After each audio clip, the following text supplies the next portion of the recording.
Shri C R Mahesh. നിലവിൽ മത്സ്യത്തൊഴിലാളികളുടെ യാനങ്ങൾക്കും ഉപകരണങ്ങൾക്കും fisheries വകുപ്പ് മുഖാന്തരം ഇൻഷുറൻസ് പരിരക്ഷ നൽകുന്നുണ്ടെങ്കിലും അവർ ഇന്ന് നേരിടുന്ന ഏറ്റവും ഒരു പ്രധാന പ്രശ്നം ഈ പരിരക്ഷ അവരുടെ ഏറ്റവും പ്രധാന ഉപകരണമായ വലയ്ക്ക് ലഭിക്കുന്നില്ല എന്നുള്ളതാണ്. സർ, കടൽമാക്രി ആക്രമണം മൂലം നിരവധി യാനങ്ങളുടെ വല നഷ്ടപ്പെടുന്ന സാഹചര്യം തുറന്നുകൊണ്ടേയിരിക്കുകയാണ്. സർ, എൻ്റെ മണ്ഡലത്തിൽ ആലപ്പാട് പഞ്ചായത്തിലെ നിരവധി മത്സ്യത്തൊഴിലാളികളുടെ പരാതികൾ ഞാൻ ബഹുമാനായ മന്ത്രിയുടെ ശ്രദ്ധയിൽപ്പെടുത്തിയിട്ടുള്ളതാണ്. സർ, മാത്രമല്ല ചില സന്ദർഭങ്ങളിൽ വല ചെളിയിൽ പുതഞ്ഞു പോയി വല ഉപേക്ഷിക്കേണ്ട അവസ്ഥയും പാറയിൽ ഉടക്കി അറുത്തു മാറ്റേണ്ട അവസ്ഥയും ഉണ്ടാകുന്നുണ്ട്. സർ, ആകയാൽ ഏറ്റവും പ്രധാനപ്പെട്ട ഒരു ഉപകരണമായ വലയെ കൂടി ഇൻഷുറൻസ് പരിരക്ഷയിൽ ഉൾപ്പെടുത്തുന്ന കാര്യം പരിഗണിക്കാം. രണ്ട് കാര്യങ്ങൾ പ്രശ്നമാണ്. ഒന്ന്, നമ്മൾ കടലിൽ പോയി ഹാർട്ട് അറ്റാക്ക് വന്ന് മരിച്ചാൽ പണം കിട്ടില്ല. അതുപോലെ തന്നെ വല നഷ്ടപ്പെട്ടാലും പണം കിട്ടില്ല. ഇത് നമ്മൾ ഇൻഷുറൻസ് കമ്പനികളുമായിട്ടെല്ലാം ചർച്ച ചെയ്തു.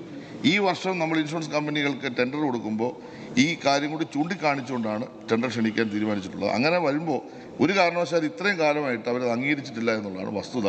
എന്തായാലും അംഗം പറഞ്ഞത് പരിഗണിച്ചുകൊണ്ട് വീണ്ടും നമുക്ക് ഇൻഷുറൻസ് കമ്പനികളുമായി ചർച്ച നടത്താം.